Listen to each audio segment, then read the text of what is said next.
तो दोस्तों यहाँ पे क्वेश्चन लिया हुआ है मैंने। ये एक इंक्लाइन प्लेन है और इसका जो इंक्लिनेशन है हॉरिजॉन्टल से ये थीटा है, ये एंगल थीटा है। और इस इंक्लाइन के ऊपर एक मास रखा हुआ है m1 और इधर से स्ट्रिंग गई हुई है इस पुली के ऊपर से। ये स्ट्रिंग पास हो रही है इस पुली के ऊपर से और यहाँ कनेक्टेड है इस मास m2 पे। तो भाई इस क्वेश्चन में हमें गिवन है पुली स्मूथ है, इंक्लाइन स्मूथ है, इंक्लाइन का जो सरफेस है वो स्मूथ है, स्ट्रिंग जो है ये जो कनेक्टेड है इस पुली से जा रही है जो स्ट्रिंग ये लाइट स्ट्रिंग है और सिस्टम जो है ये पूरा सिस्टम रेस्ट पे है, यानी कि ये मास m1 और m2 अपनी पोजीशन पे रुके हुए हैं, रेस्ट पे है सिस्टम। तो ये क्वेश्चन बोल रहा है कि थीटा बताओ ये एंगल और force exerted by incline on mass m1। तो भाई ये कह रहा है ये जो इंक्लाइन है इस m1 मास पे क्या फोर्स लगा रहा होगा वो बताओ। तो भाई सबसे पहले तो ध्यान रखना जब भी पुली स्मूथ होती है तो अगर पुली से कोई स्ट्रिंग पास हो रही है तो जब तक कोई मास नहीं आएगा, जैसे ये स्ट्रिंग पास हुई यहाँ से यहाँ तक, कंटिन्यूअस स्ट्रिंग है यहाँ से लेके यहाँ तक, तो भाई ध्यान रखना जब भी कोई स्ट्रिंग कंटिन्यूअस होगी और लाइट स्ट्रिंग होगी मतलब कि इस स्ट्रिंग का मास नेग्लिजिबल है, इस स्ट्रिंग का जो मास है वो नेग्लिजिबल है और ये पुली स्मूथ है, तो भाई ध्यान रखना इस कंटिन्यूअस स्ट्रिंग में जो टेंशन होगी यूनिफॉर्म होगी, यानी कि सेम टेंशन होगी थ्रू आउट द लेंथ, यानी कि इस स्ट्रिंग में जो टेंशन है वो सेम होने वाली है यहाँ पे और यहाँ पे। तो भाई ध्यान रखना पुली स्मूथ होगी और स्ट्रिंग अगर लाइट है तो टेंशन बराबर होगी, कोई भी दो मास जब तक ना आ जाए। जैसे इस पुली में यहाँ से यहाँ तक कंटिन्यूअस थी ये स्ट्रिंग कंटिन्यूअस थी, कोई मास कनेक्टेड नहीं थे, मास यहाँ पे और यहाँ पे आए तो इन दो पॉइंट्स के बीच में जो टेंशन है वो सेम रहने वाली है और सिस्टम जो है यहाँ पे रेस्ट पे है। तो भाई अब देखो अब हम क्या करते हैं इस मास m1 की एफबीडी बनाते हैं। तो सबसे पहले तो ध्यान रखना ये मास को मैं दिखा रहा हूँ कि ये पुली ये जो स्ट्रिंग है इस मास को टेंशन T से अगर खींचती है तो ये स्ट्रिंग भी इस मास को टेंशन T से खींचेगी। तो भाई ये टेंशन सेम होने वाली है और ये जो मैं दिखा रहा हूँ ये फोर्स इन मासेस पे दिख रहा है, ये जो मास m1 और m2 है इन पे फोर्स दिख रहा है जो स्ट्रिंग लगा रही है। अब अगर मैं फ्री बॉडी डायग्राम बनाऊँ मास m1 का तो भाई मास m1 ऐसे रखा हुआ है, यहाँ पे इस इंक्लाइन पे रखा हुआ है मास m1। मान लो ये इंक्लाइन की लाइन है, इंक्लाइन नहीं बना रहा हूँ क्योंकि फ्री बॉडी डायग्राम में खाली उस बॉडी को दिखाते हैं जिसका फ्री बॉडी डायग्राम बना रहे हैं। तो मैंने इस मास m1 को अभी अपना सिस्टम मान लिया। तो भाई सबसे पहले इस इंक्लाइन पे रखा है तो इस पर एक नॉर्मल रिएक्शन आ रही होगी, इस इंक्लाइन की वजह से इस पर एक नॉर्मल रिएक्शन आ रही होगी n। और भाई सरफेस सारे स्मूथ है तो जो एक फ्रिक्शन का कंपोनेंट आता था फ्रिक्शन फोर्स वो नहीं आएगा क्योंकि स्मूथ सरफेस है। तो ये जो डॉटेड लाइन है ये मैं दिखा रहा हूँ इंक्लाइन की डायरेक्शन ऐसे वाली। तो भाई ये मास m1 पे एक फोर्स लग रहा होगा इंक्लाइन की वजह से और स्ट्रिंग हमेशा पुल करती है पुश नहीं करती। तो इस मास m1 को सपोज ये T टेंशन से खींच रही होगी, यहाँ पे इस तरह से ये स्ट्रिंग खींच रही है इस मास m1 को। और भाई एक चीज ध्यान रखना इसका जो वेट है वो m1g नीचे की ओर लग रहा होगा। तो भाई ध्यान रखो यहाँ पे मैं बता देता हूँ आपको एक चीज, ये m1g यहाँ पे आ रहा है ऐसे और ये एंगल थीटा है। तो भाई m1g लग रहा होगा वर्टिकली डाउनवर्ड्स ऐसे करके इस लाइन के अलाउंग। तो भाई ध्यान रखो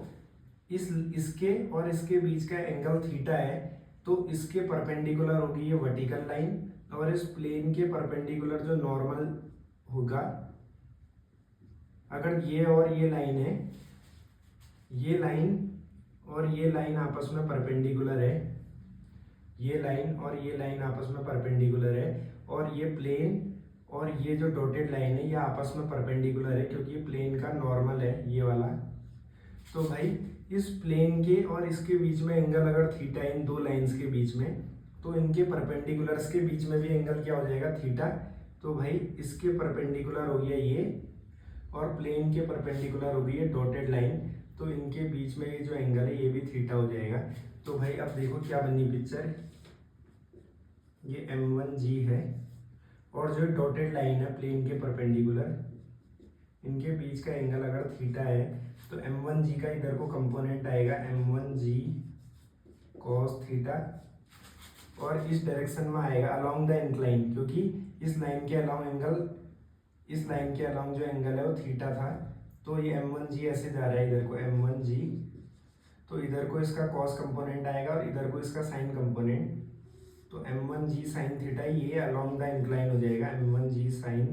थीटा। तो इस मास के फ्री बॉडी डायग्राम में दो फोर्सेज और आगे, एक m1g cos थीटा जो है इस नॉर्मल के अलोंग है और नीचे की ओर है, तो ये ऐसे आएगा m1g cos थीटा, इधर से आप देख सकते हो ऐसे आ रहा है, और ये नॉर्मल की डायरेक्शन है। ये जो कॉन्टेक्ट फोर्स है ये नॉर्मल के अलोंग लगता है, ये भी सरफेस पे जो नॉर्मल होगा उसके अलोंग, जहाँ पे इनका जहाँ पे ये जो है, जहाँ पे दोनों सरफेस मिल रहे हैं इसके नॉर्मल के अलोंग, तो इसी नॉर्मल के अलोंग जो है m1g cos थीटा भी लग रहा है, यहाँ से हम देख सकते हैं क्योंकि ये लाइन नॉर्मल थी और इसके अलोंग आ रहा है m1g cos थीटा, और इधर को आ रहा है भाई m1g sin थीटा। तो भाई अब देखो, अब यहाँ पे क्या हो गया, जो ये मास है ये रेस्ट पे है, क्योंकि पूरा सिस्टम रेस्ट पे है तो कोई भी बॉडी जो है मूव नहीं कर रही है, तो भाई ये मास अगर रेस्ट पे है तो इस पे इक्विलिब्रियम कंडीशन हम लगा सकते हैं, और हमें पता है ये अलोंग द इंक्लाइन है ये वाली डायरेक्शन, तो ये डायरेक्शन और ये नॉर्मल की डायरेक्शन ये परपेंडिकुलर है, तो इसको आप मान लो अभी x डायरेक्शन, और इस डायरेक्शन को आप मान लो नॉर्मल के अलोंग जो है, ये जो नॉर्मल के अलोंग डायरेक्शन है इसको मान लो y डायरेक्शन। तो भाई मैंने आपको बताया था इक्विलिब्रियम में क्या होता है, सारे फोर्सेस का वेक्टर सम जीरो होगा, तो कंपोनेंट्स के अलावा अगर आप देखो sigma vector f x equal to zero और sigma vector f y is equal to zero, ये होने वाला है भाई। और सिमिलरली जो मास m2 है इसकी अगर फ्री बॉडी डायग्राम आप बनाओगे तो ये मास है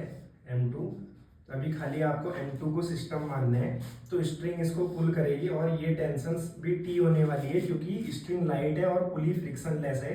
तो ये टेंशन और ये टेंशन सेम होगी और इस मास को पुल करेगी स्ट्रिंग ऊपर की ओर, और इसका एक वेट है, तो भाई और कोई फोर्स तो आ नहीं रहा है, तो ये भी रेस्ट पे है, यानी कि इस पे भी इक्विलिब्रियम कंडीशन वैलिड होगी। तो ये तो खाली एक ही डायरेक्शन के अलोंग है, और इक्विलिब्रियम अगर होगा तो ये फोर्स ऊपर को और ये फोर्स नीचे को बराबर होनी चाहिए। अगर मान लो ये 5 न्यूटन है तो ये भी 5 न्यूटन होना चाहिए, अगर ये 4 न्यूटन है ये भी 4 न्यूटन होना चाहिए, तभी इसका इक्विलिब्रियम वैलिड होगा। तो भाई इस m2 के अगर हम देखें m2 को, तो यहाँ से आ जाएगा t is equal to m2g, t is equal to m2g आ जाएगा निकल के, और इसका अगर आप देखो t is equal to m1g sine theta, t is equal to m1g sine theta, और यही t जो है यहाँ से m2g के बराबर है। और दूसरा अगर आप देखो m1g cos थीटा और n इक्वल और अपोजिट होने चाहिए, तभी इस डायरेक्शन में फोर्स बैलेंस हो पाएगा, तो m1g cos theta is equal to n, यानी कि n is equal to m1g cos theta. तो भाई n क्या है,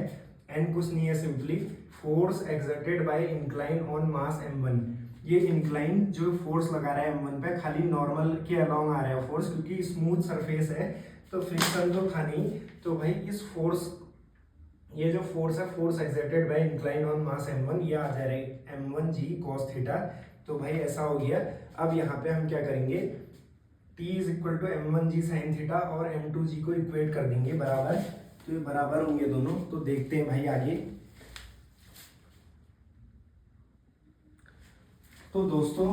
यहाँ से टेंशन की जो वैल्यू है m1g साइन थीटा यहाँ से है m2g, तो यहाँ से आ जाएगा m1g sine theta is equal to m2g, तो भाई यहाँ से साइन थीटा निकल के आ जाएगा m2 बाई m1, और भाई ये जो फोर्स, ये जो थीटा है, थीटा क्या आ जाएगा sine inverse m2 by m1, तो थीटा तो हमें मिल गया sine inverse m2 by m1, ये है थीटा की वैल्यू। और force exerted by incline on mass m1, जो फोर्स इंक्लाइन लगा रहा था n था, तो इस n की वैल्यू क्या है m1g cos theta, n is equal to m1g cos theta को आप ऐसे लिख सकते हो under root of 1 minus sine square theta, तो भाई ऐसे आप लिख सकते हो किसको, cos theta 1 minus sine square theta बनेगा cos स्क्वायर थीटा, और इसका रूट करोगे तो ये आ जाएगा m1g cos थीटा। तो भाई साइन थीटा की वैल्यू क्या है m2 बाई m1, तो ये हो जाएगा m1g root of 1 minus sine square theta हो गया m2 square by m1 square. तो भाई यहाँ से आप एलसीएम ले लो, तो m1 जब बाहर आएगा m1 से m1 कट जाएगा, तो ये जो n फोर्स आ रहा है ये आ जाएगा g root m1 square minus m2 square. तो भाई ये हो गया है क्वेश्चन। और फ्री बॉडी डायग्राम जो है किसी भी इंक्लाइन पे ध्यान रखना, अगर कोई मास यहाँ पे रखा हुआ है तो सबसे पहले तो इसका जो वेट है m1g ऐसे आएगा, और ये एंगल भी यहाँ पे अगर ये नॉर्मल वाली लाइन है तो ये एंगल थीटा है, तो ये भी थीटा हो जाएगा।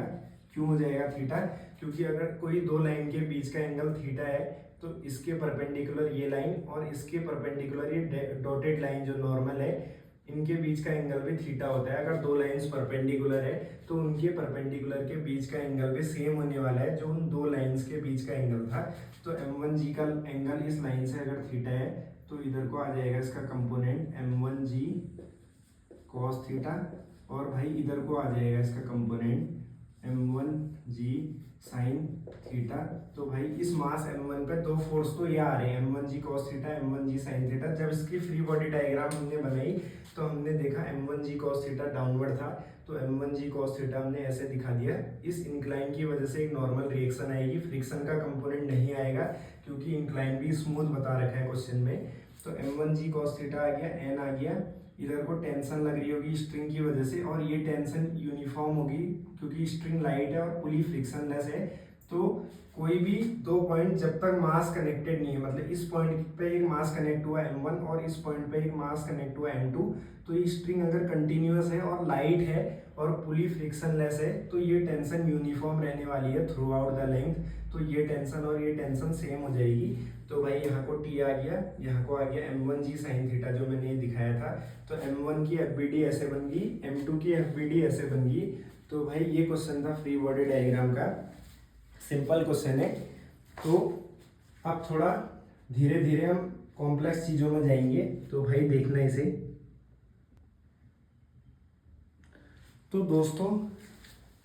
अब ये क्वेश्चन यहाँ पे मैंने लिया हुआ है एक, तो भाई इसमें क्या है क्वेश्चन में, ये एक बॉक्स है और इसके फ्लोर पे एक मास रखा हुआ है कैपिटल M, और इस बॉक्स का एक्सीलरेशन है डाउनवर्ड्स a, यानी कि इस बॉक्स का एक्सीलरेशन नीचे की ओर a है। तो ये कह रहा है what should be the acceleration a, इस a की वैल्यू क्या होगी, so that mass m exerts a force mg/4 on the floor of the box. तो ये बोल रहा है ये एक्सीलरेशन की वैल्यू बताओ ताकि जो ये मास है इस बॉक्स के फ्लोर पे ये एक फोर्स लगाए mg/4। तो भाई जो ये कॉन्टेक्ट फोर्स होगा परपेंडिकुलर ये mg/4 होगा, ये बता रहे हैं। तो इस एक्सीलरेशन की वैल्यू निकालनी है। तो भाई इस मास की अगर आप FBD बनाओगे फ्री बॉडी डायग्राम, तो ये मास को ऐसे ले लो यहाँ पे m। तो भाई ये m इस सरफेस पे रखा हुआ है, तो सरफेस के परपेंडिकुलर एक नॉर्मल फोर्स आएगा इस मास पे, इस फ्लोर की वजह से एक नॉर्मल फोर्स आएगा n। और अगर इस फ्लोर की FBD आप देखोगे, ये फ्लोर मास पे फोर्स लगा रहा था n ऊपर की ओर, तो भाई यही ये मास भी इस पे उल्टा फोर्स लगाएगा n, जो वैल्यू बराबर होगी। लेकिन अगर ये फोर्स लगा रहा है मास पे, जो फ्लोर है वो फोर्स लगा रहा है मास पे ऊपर की ओर, तो मास इस पर उल्टा फोर्स लगाएगा नीचे की ओर। तो ये कह रहा है कि मास m exerts a force mg/4 on the floor of box. तो इस n की वैल्यू गिवन है mg/4, और ये फ्लोर इस मास पे ऊपर की ओर लगाएगा इतना ही फोर्स mg/4। तो भाई एक तो n इस पर लग रहा है ऊपर की ओर, तो इस n को एक काम करते हैं हम ऐसे बना देते हैं यहाँ पे n, और इस पे एक खुद का वेट होगा इसका mg, कैपिटल M इंटू जी। तो भाई एक चीज यहाँ पे ध्यान रखने वाली है कि अगर ये बॉक्स जो है एक्सीलरेशन a से नीचे की ओर जा रहा है, तो अगर कोई ऑब्जर्वर इस ग्राउंड पे खड़ा होगा, ग्राउंड पे अगर कोई ऑब्जर्वर खड़ा है, तो भाई ग्राउंड क्या होता है, एक इनर्शियल फ्रेम होता है। तो इस फ्रेम के रिस्पेक्ट में, मतलब कि इसमें अगर कोई ऑब्जर्वर खड़ा होके देख रहा है इस बॉक्स को, तो उसका उस ऑब्जर्वर को इसका एक्सीलरेशन भी दिखेगा स्मॉल a, क्योंकि इस बॉक्स के बाहर है ऑब्जर्वर, ग्राउंड पे है। तो अगर बॉक्स आ रहा है नीचे की ओर a एक्सीलरेशन से, तो इस मास को भी ये ऑब्जर्वर देखेगा कि इसका एक्सीलरेशन भी a है नीचे की ओर। तो भाई ये है इनर्शियल फ्रेम, तो इनर्शियल फ्रेम ऑफ रेफरेंस है ये ग्राउंड। तो इनर्शियल फ्रेम ऑफ रेफरेंस के रिस्पेक्ट में अगर मोशन को ऑब्जर्व कर रहा है कोई भी ऑब्जर्वर, तो वहां पे न्यूटन का सेकंड लॉ वैलिड होता है। तो ये ऑब्जर्वर बोलेगा इस मास से कि भाई मैं इनर्शियल फ्रेम ऑफ रेफरेंस पे खड़ा हूँ, तो तेरे ऊपर न्यूटन का सेकंड लॉ लगाऊंगा, तेरे ऊपर न्यूटन का सेकंड लॉ सही काम करेगा। तो भाई अब ये पूछेगा इस मास से कि बता तेरे ऊपर क्या फोर्सेस आ रहे हैं, तो ये बोलेगा नीचे की ओर मेरे ऊपर आ रहा है mg और मेरा एक्सेलरेशन नीचे की ओर है कितना है, तो ये ऑब्जर्वर बोल रहा है तेरा एक्सेलरेशन a है। तो भाई न्यूटन का सेकंड लॉ क्या बोलता है, F net is equal to ma। खाली अभी मैं वेक्टर नहीं लगा रहा हूँ यहाँ पे, खाली सॉल्व करने के लिए F net is equal to ma। तो भाई ये इक्वेशन होगी। F नेट जो है नीचे की ओर हमें देखना पड़ेगा क्योंकि एक्सेलरेशन नीचे की ओर है, तो ये ऑब्जर्वर बोलेगा तेरा एक्सेलरेशन नीचे की ओर है, तो तेरे ऊपर जो नेट फोर्स आ रहा है वो भी नीचे की ओर आ रहा है। तो नीचे की ओर नेट फोर्स अगर निकालोगे तो नीचे को लगने वाले फोर्स को आप पॉजिटिव लोगे प्लस mg, और ऊपर को लगने वाले माइनस n को, इस फोर्स को आप माइनस n करोगे। F नेट निकाल रहे हैं तो नीचे की ओर पॉजिटिव है तो ऊपर की ओर वाला माइनस होगा। mg minus n is equal to m into a. तो इस a की वैल्यू हमें निकालनी है और n हमें पता है, n की वैल्यू है mg बाय 4। तो भाई mg minus mg by 4 is equal to ma। तो भाई ये बन गया 3mg by 4, 3mg by 4 is equal to ma। तो a की वैल्यू यहाँ से निकल के आ गई 3g बाई 4। तो भाई ये इतना एक्सेलरेशन होगा इस बॉक्स का नीचे की ओर, ताकि ये जो मास m है ये इस फ्लोर पे mg बाई 4 वाला फोर्स लगाए, यानी mg बाई 4 जो है इस नॉर्मल रिएक्शन की वैल्यू है, और यही नॉर्मल रिएक्शन फ्लोर भी उतना ही लगाएगा मास पे। तो भाई ये चीज थी यहाँ पे, तो देख लेना इस क्वेश्चन को, अच्छा क्वेश्चन है ये भी। तो दोस्तों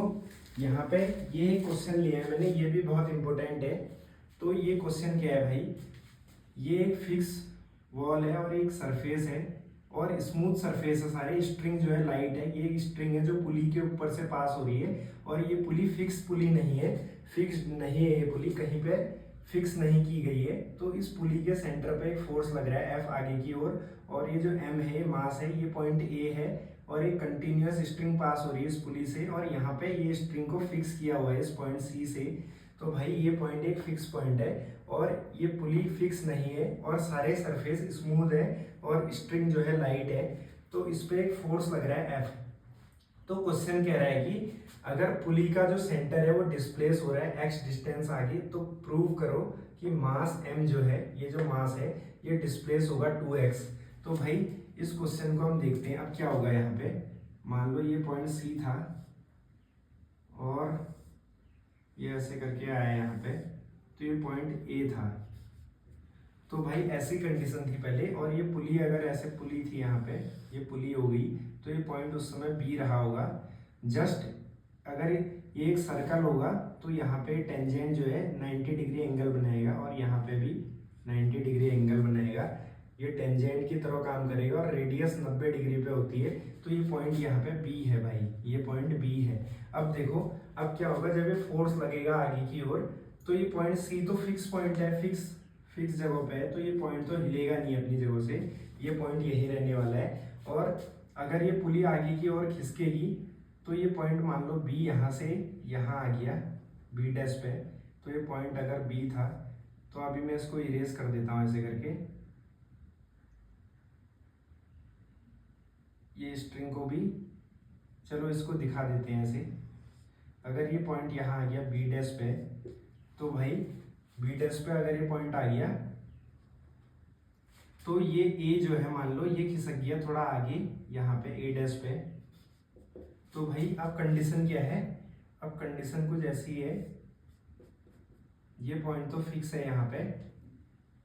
और ये पॉइंट है यहाँ पे, इस पुली का जो सेंटर है यहाँ पे आ गया,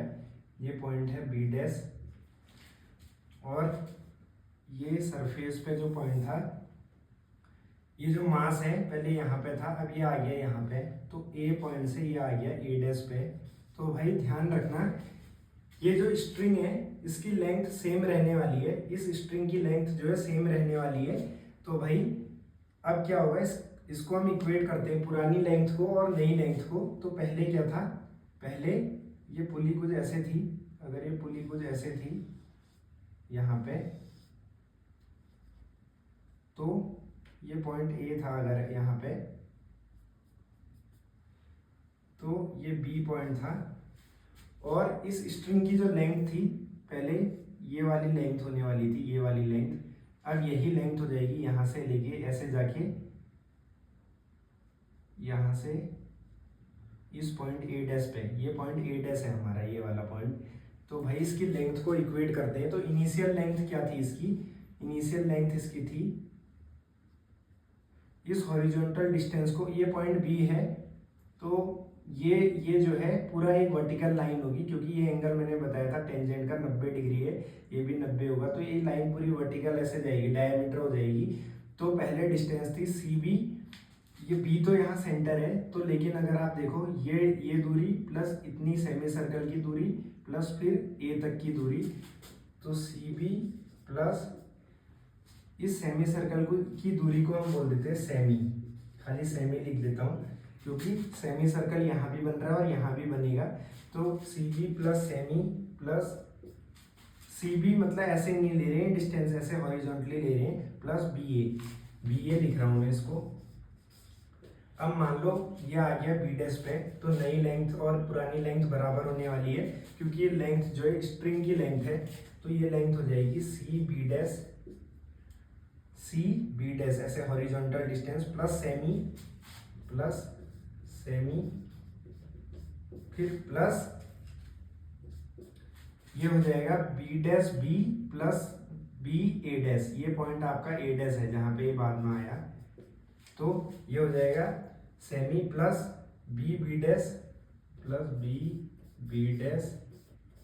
plus B dash plus B A dash. तो भाई यहाँ पे अगर आप देखो तो यहाँ पे क्या हो रहा है, सेमी से सेमी वाली लेंथ कट जाएगी क्योंकि ये बराबर है। अब देखो सी बी और सी बी डैश, अगर आप सी बी को इस साइड ले आओ तो ये हो जाएगा, ये आपका हो जाएगा, और B A minus B A dash कर दो, B A minus B A dash, अगर आप करते हो B A minus B A dash, मतलब कि आप इतने डिस्टेंस को घटा रहे हो, तो ये आ जाएगा B A minus B A dash is equal to C B dash minus C B dash, C से लेके बी डैश तक माइनस सी से लेके बी तक, प्लस एक बी डैश और आ रहे हैं यहाँ, प्लस बी डैश। तो भाई यही बी डैश जो है ये पुली का डिस्प्लेसमेंट है जो सेंटर का। और अगर आप देखो B A minus B A dash, यानी कि B A minus B A dash ये डिस्प्लेसमेंट है ब्लॉक का। तो हमें पता है कि पुली का सेंटर डिस्प्लेस हो रहा है एक्स से, तो ये एक्स है, यानी कि जो एक्स है ये बी डैश है, और ये भी जो है बी डैश है, तो एक्स प्लस एक्स ये बन जाएगा 2x, और ये जो है B A minus B A dash, B A minus B A dash, ये बन जाएगा डिस्प्लेसमेंट ऑफ ब्लॉक या फिर डिस्प्लेसमेंट ऑफ मास। तो ये अगर पुली का डिस्प्लेसमेंट x था तो ये भी x बन रहा है, ये भी x बन रहा है, क्योंकि ये वैल्यू खुद बी डैश बन जा रही है, तो डिस्प्लेसमेंट ब्लॉक का आ जाएगा 2x। तो भाई अब ध्यान रखना, अगर ऐसा होता है तो अगर आप इस इक्वेशन को 2 बार डिफरेंशिएट करो, डिस्प्लेसमेंट को 2 बार डिफरेंशिएट करो, एक्सीलरेशन मिलेगा, डिस्प्लेसमेंट को डिफरेंशिएट करोगे वेलोसिटी मिलेगी, वेलोसिटी को डिफरेंशिएट करोगे तो एक्सीलरेशन मिलेगा। तो यहाँ से समझ आया कि मास m का जो एक्सीलरेशन है, acceleration of mass m is equal to 2 times acceleration of pulley. तो भाई m का एक्सीलरेशन पुली के एक्सीलरेशन के 2 टाइम होगा और डिस्प्लेसमेंट भी 2 टाइम होगा, तो ये प्रूव हो गया यहाँ पे। और जो मैंने लिखा है सी बी ऐसे हॉरिजॉन्टली लिया है मैंने, बी पॉइंट तो वैसे ये वाला है, पर मैं मान ले रहा हूँ कि सी से लेके बी तक की दूरी मतलब ये वाली डिस्टेंस है, और बी डैश भी ऐसे हॉरिजॉन्टली ली है यहाँ तक सेंटर तक। फिर ये बी डैश क्यों लिया, क्योंकि C B plus B dash, फिर ये सेमी सर्कल की लेंथ प्लस फिर यहाँ से लेके इस ए डैश तक की लेंथ, ऐसे करके मैंने लिया है। तो भाई अब आप दोबारा देख लो, इनिशियल लेंथ क्या थी स्ट्रिंग की, इनिशियल लेंथ ये थी, यहाँ से गई स्ट्रिंग ऐसे आके पुली से फिर पॉइंट ए तक आई थी ये स्ट्रिंग ऐसे,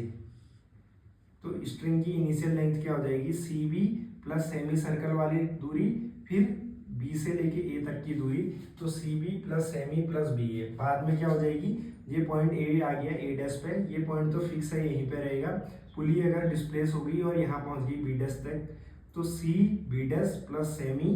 plus B dash A dash. तो भाई C B dash plus semi plus B dash A dash को मैंने ऐसे लिख दिया, जो बी डैश ए डैश है इसको लिख दिया बी ए प्लस बी डैश, यानी कि B dash plus B A dash, B A dash plus B dash, ये जो लिखा है यहाँ पे। तो भाई ये अब हमने कैंसिल कर लिया और यहाँ से हमने B A minus B A dash कर दिया। बी ए इतना था और बी ए डैश इतना है, तो जो मिलेगा वो डिस्प्लेसमेंट हो जाएगा ब्लॉक का, तो ये बन गया डिस्प्लेसमेंट। और इस साइड ला गया सी बी को, तो C B dash minus C B plus B dash एक ये रहा था, तो C B dash minus C B करोगे तो ये वाली डिस्प्लेसमेंट मिल जाएगी पुली की। तो ये भी बी डैश है, ये भी बी डैश, और ये गिवन है कि बी डैश जो है डिस्प्लेसमेंट ऑफ पुली वो x है, तो ये वैल्यू बन गई 2x। तो मास का डिस्प्लेसमेंट जो आ रहा है यहाँ पे इसका दोगुना आएगा, तो इसका एक्सेलरेशन भी दोगुना आ जाएगा, जिससे ये पुली का सेंटर एक्सेलरेट कर रहा है उससे दुगना एक्सेलरेशन होगा इस ब्लॉक का। तो भाई ये क्वेश्चन बहुत अच्छा क्वेश्चन है, इसकी एप्लीकेशन देखेंगे हम आगे न्यूमेरिकल प्रॉब्लम्स में, तो भाई देख लेंगे इसको।